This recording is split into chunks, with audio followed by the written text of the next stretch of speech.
Chapter 8, Joe.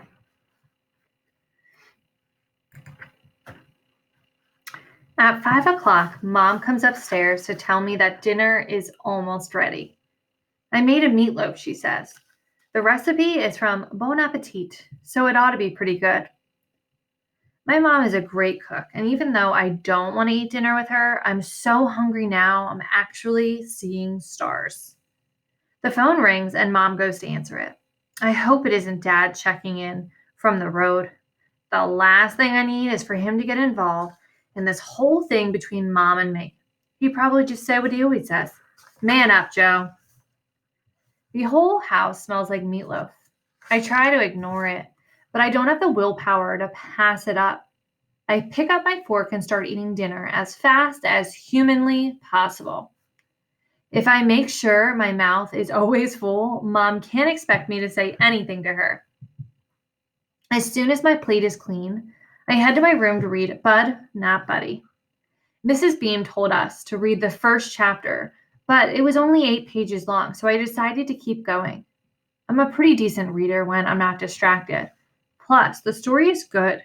It's about this orphan kid named Bud Caldwell, and there's something about the way he talks that cracks me up.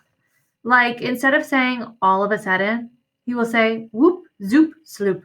And I just love the way that sounds. Whoop, zoop, sloop. When Mrs. Beam wrote the assignment on the whiteboard, Dylan turned around in his seat and made a joke, calling it Pud, not Putty. I've been saying that wrong. I have to double check how it's pronounced. Mrs. Beam didn't hear it, but Lucy Mulligan did, and she laughed so hard she almost fell out of her chair.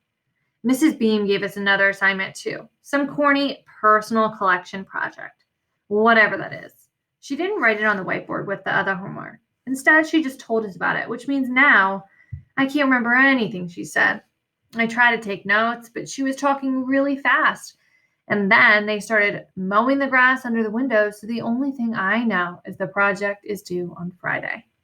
I wonder if Miss Frost forgot to talk to Mrs. Beam about me.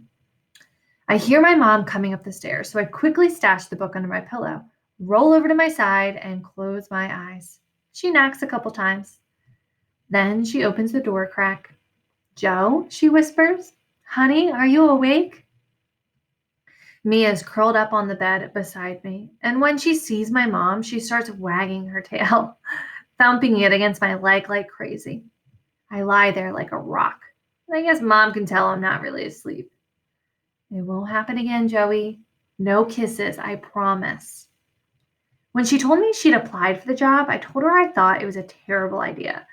But she needed the work, and Einstein needed a lunch monitor, so who cares if the only thing I actually used to like about school is ruined now? Nobody. That's who. You won't even know I'm there, she tells me. Yeah, right, I say as I pull the pillow over my head. That is the end of Monday because our next chapter starts with Tuesday, hamburgers.